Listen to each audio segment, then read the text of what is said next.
If you've got boxes of home movies on old VHS tapes, it's time to convert them to DVDs before it's too late. Drop your videotapes at Printing Plus, 2069 McCulloch Boulevard, Lake Havasu City. Last week, we reported on the celebration of Robert McCulloch's birthday. The founder of Lake Havasu City would have been 102 years old this year. Among McCulloch's achievements was this: the J-2 Gyrocopter.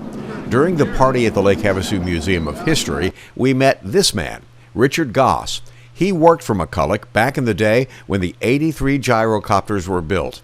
Today, we share a brief history of the gyrocopter.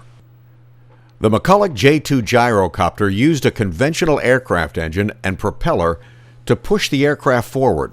The forward motion generated air movement that spun the top rotor blade and created lift for the machine. It spun independently of the engine, the two not connected during flight. During startup, the engine spun the top rotor to 500 revolutions per minute, then disconnected for flight. Just as it looks, the J-2 is a cross between an airplane and a helicopter. It has a much shorter takeoff run than a conventional aircraft and utilizes flaps and rudder, and is said to be easy to fly. Autogyros have been around since the 1920s. By the 70s, sales had dwindled. Only two companies producing them. Robert McCulloch's company was noted for small engine and chainsaw production. From 1970 through 72, McCulloch's company built 83 J-2s. Sadly, the demand just wasn't strong enough, and the line was discontinued. The J-2 Gyrocopter was a two-seater, pilot and passenger. Up to 90 pounds of cargo was stowable under the seats.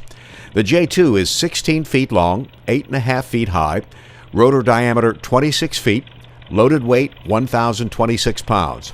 The J-2's four-cylinder engine generates 180 horsepower, has a range of 200 miles, cruises at 85 miles an hour with a maximum speed of 106 miles an hour, and a ceiling of 8,000 feet.